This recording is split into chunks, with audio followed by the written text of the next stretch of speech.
فيلم النهارده رومانسي وقصته حلوة جدا هتشدك، والأحداث فيها طاقة حب وإحساس حلو، فما تنساش تعمل لايك وتقول رأيك وهرد على كل التعليقات.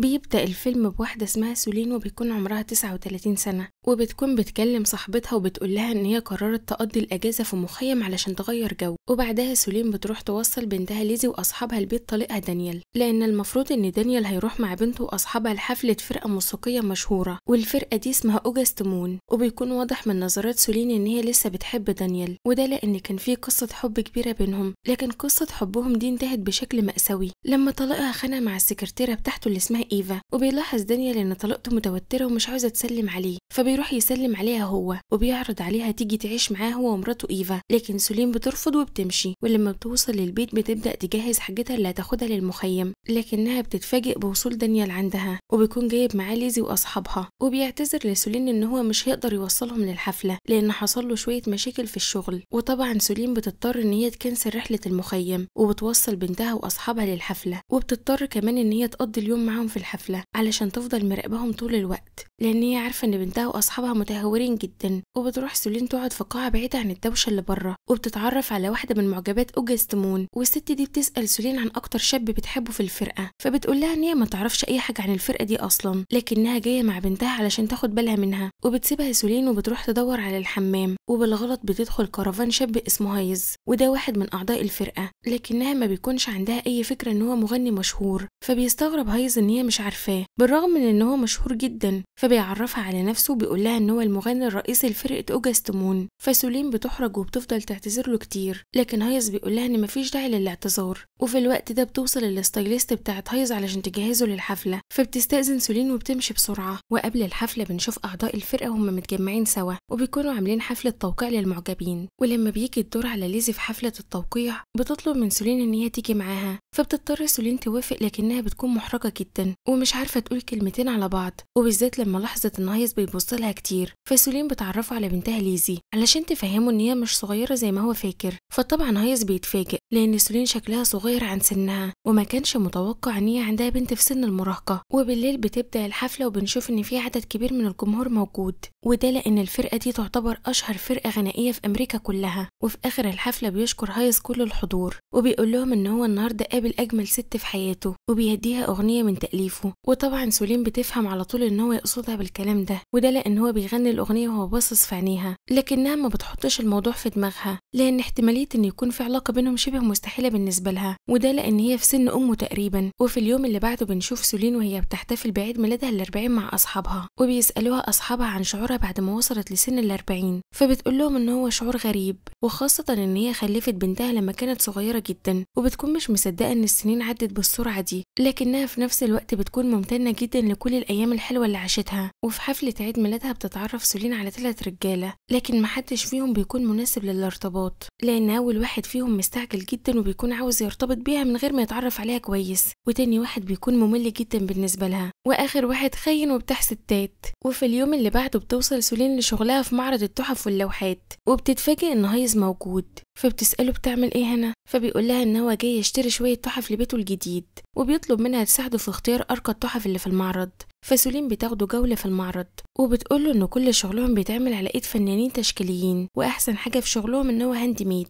فبينبهر هايز بكلامها وبيقرر يشتري كل التحف واللوحات اللي في المعرض. وطبعا سولين بتنصدم وبتفهمه ان الفنانين اللي صنعوا التحف دي من امهر الفنانين في امريكا، وما ينفعش ان هو يستهتر بشغلهم ويشتريه كله لمجرد ان هو معاه فلوس وبس. فبيحلف لها هايز ان هو فعلا هيحط التحف دي في بيته الجديد لان هو ما شافش تحف بالجمال ده قبل كده، وكمان بيقول لها ان هو عاوز يشوف تحف جديدة. فبتحس سولين من كلامه ان هو اشترى التحف دي كلها علشان يحاول يقرب منها، لكنها في نفس الوقت بتكون معجبة بطريقته، فبتقول له ان هي هتوديه مخزن التحف علشان يختار باقي التحف اللي هتعجبه. لكن المشكلة هنا ان الصحافة بيكونوا واقفين قدام المعرض علشان يصوروا هايز، وبتكون سولين متوترة جدا من الموقف ده، لكن هايز بيهديها وبيقول لها ان هو متعود على وجود الصحافة حواليه دايما، وبيقترح عليها ان هم يروحوا للمخزن بعربيتها بحجة ان الصحافة عارفين عربيته وان هم يفضلوا ماشيين وراه طول الطريق. فبتضطر سولين توافق، وبيروحوا يركبوا العربية سوا وبيمشوا، وهايز بيفضل لابس كاب طول الطريق علشان يخبي وشه ومحدش يعرفه. وفي خلال دقايق بيوصلوا للمخزن وبينبهر من جمال التحف واللوحات اللي بيشوفها لحد ما بيقف قدام لوحة جميلة، فبيطلب منها تقوله عن شعورها وهي باصة للوحة. فبيعجبها جدا سؤاله وبتقوله ان اللوحة دي بتعبر عن كل المشاعر الجميلة اللي جوه اي انسان، وبيكون مبسوط من ردها. فبيسألها هي خريجة ايه، فبتقوله ان هي درست تاريخ الفن في الجامعة ومعاها ماجستير في الفنون التشكيلية، وبتطلب منه يحكي لها اكتر عن نفسه. فهايز بيقول لها ان هو اساسا من انجلترا لكنه انتقل لامريكا علشان يكون وسط الفريق بتاعه. فبتسأله سولين عن السبب الحقيقي لوجوده في المخزن بتاعها، لان هي مش مصدقه حكايه ان هو بيحب الفن. فبيقول لها هايز ان هو فعلا بيحب الفن، لكن السبب الحقيقي لوجوده معاها ان هو معجب بشخصيتها، لان فيها حاجه مميزه عن كل البنات اللي هو عارفهم، بالذات ان هي ما كانتش تعرفه اصلا، ودي حاجه نادره لان تقريبا كل البنات اللي هو قابلهم حبوه علشان هو وسيم ومشهور مش اكتر. فبتتوتر سولين من كلامه وبتغير الموضوع، وبعدها بيركبوا العربيه سوا علشان سولين توصله للفندق اللي هو عايش فيه. ولكن في الطريق بيقول لها هايز ان هو جعان جدا، فسولين بتعرض عليه ان هو يروح يتغدى معاها في بيتها، وبتقول له ان بنتها مش موجوده في البيت. وطبعا هايز بيوافق على طول، ولما بيوصلوا للبيت بيحضروا الغدا وبيقعدوا يتغدوا سوا. فبيسالها عن حياتها العاطفيه، فسولين بتقول له ان هي حبت شخص اسمه دانيال لما كان عندها 18 سنه، ومن كتر حبهم لبعض اتجوزوا على طول وخلفوا بنتهم ليزي وعاشوا سنين جميله مع بعض.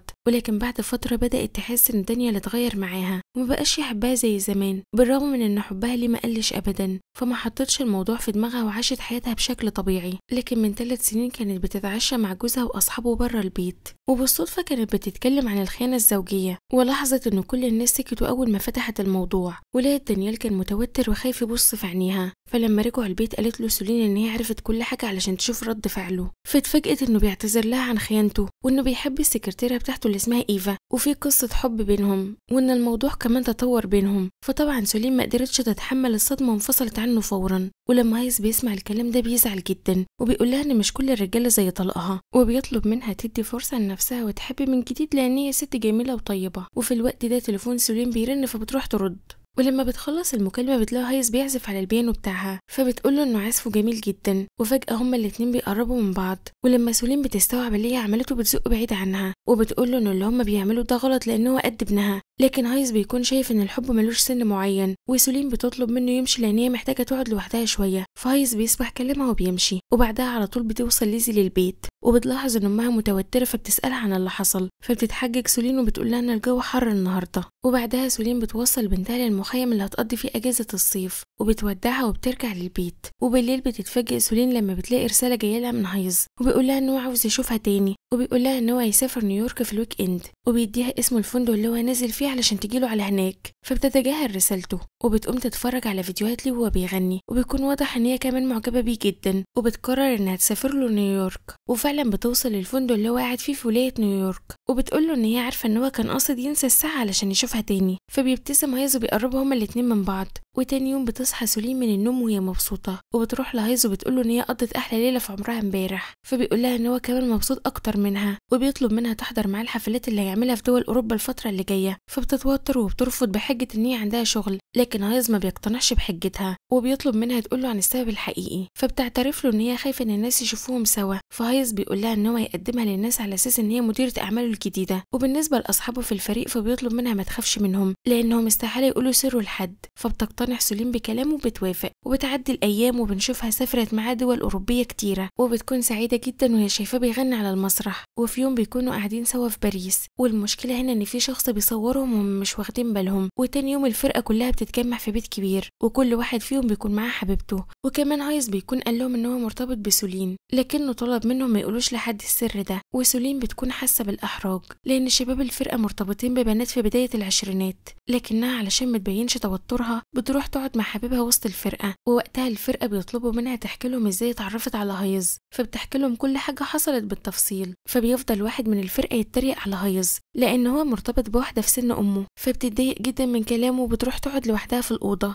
فبيروح وراها علشان يصالحها، لكنه بيتفاجئ لما بيلاقيها بتقوله ان هي عاوزة تنفصل عنه. فبيقول لها هايز ان هو بيحبها، فسولين بتقوله ان هي كمان بتحبه، لكن علاقتهم كانت غلط من الاول لان الناس مش هترحمهم لما يعرفوا بموضوع علاقتهم. فبيقول لها هايز ان هو مش مهتم بكلام الناس لان اهم حاجة عنده ان هي تكون معاه. فسولين بتقوله ان الناس هياخدوا عنها فكرة وحشة، وخاصة ان هي وعندها بنت قريبة من سنه وبتنهار من العياط لان هي اتعلقت بيه جدا وما كانتش عاوزة تكسر قلبه. وتاني يوم بترجع لبيتها وبتكون مكتئبة جدا لان هي بعدت عن هايز. وبعد كام يوم بتتفاجئ لما بتلاقي صورها مع هايز منتشرة في كل مكان على مواقع التواصل الاجتماعي، وطبعا بتتوتر جدا لما بتشوف الصور دي، وبسرعة بتروح تقابل بنتها في المخيم علشان تفهمها اللي حصل. وبتكون بنتها زعلانة منها جدا لان هي خبت عنها موضوع زي ده. فسولين بتنهار من العياط وبتفضل تعتذر لها كتير، وبتقول لها ان هي انفصلت عنه من 10 ايام. فبتتعاطف ليزي مع امها وبتحضنها وبتسالها لو هي لسه بتحبه. فسولين بتعترف لها ان هي لسه بتحبه ومش قادره تنساه. فبنتها بتطلب منها تروح تقابله وتصالحه، وبتطلب منها ما تخافش من كلام الناس لان هي هتكون جنبها طول الوقت وهتدعمها. وطبعا بتتفاجئ سولين من كلام بنتها وبتشكرها على دعمها. وبالليل سولين بتروح تقابل هايز في الاستوديو وبتعتذر له على الكلام الصعب اللي هي قالته اخر مره، وبتقول له ان هي فكرت في موضوع علاقتهم كتير واكتشفت ان هي بتحبه ومش هتقدر تبعد عنه. فهايز بيقرب منها وبيرجعوا الاتنين مرتبطين ببعض. وبتعدي الايام وبنشوفهم هما الاتنين بيخرجوا مع بعض وسط الناس وما بقوش خايفين من رد فعل الناس على علاقتهم. وفي يوم بيروح دانيال يزور سولين في البيت وبيفضل يتخانق معاها لان هي مرتبطه بشاب من عمر بنتها، وبيقول لها ان علاقتها بيه غلط لان هي هتاثر على بنتهم بشكل سلبي. فبتتعصب عليه وبتقول له ان هو ملوش الحق يتدخل في حياتها الشخصيه لانهم منفصلين من زمان. فبيقول لها دانيال ان هي اتجننت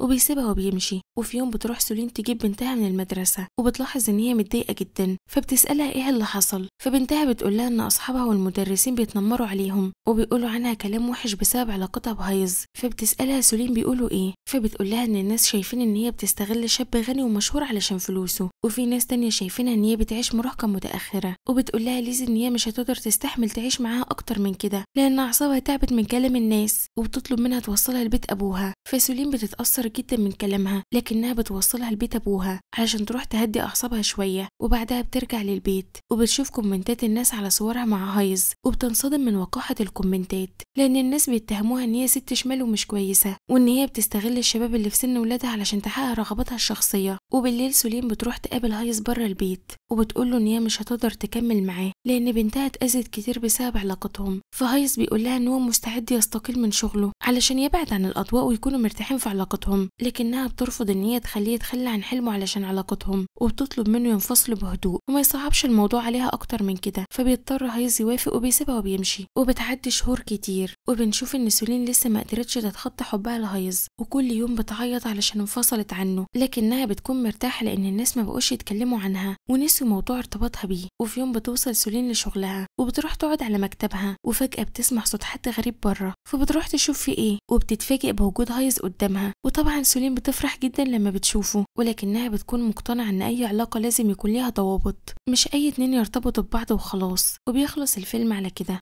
ولو عجبك الفيلم اعمل لنا لايك واكتب لنا رأيك في الكومنتات.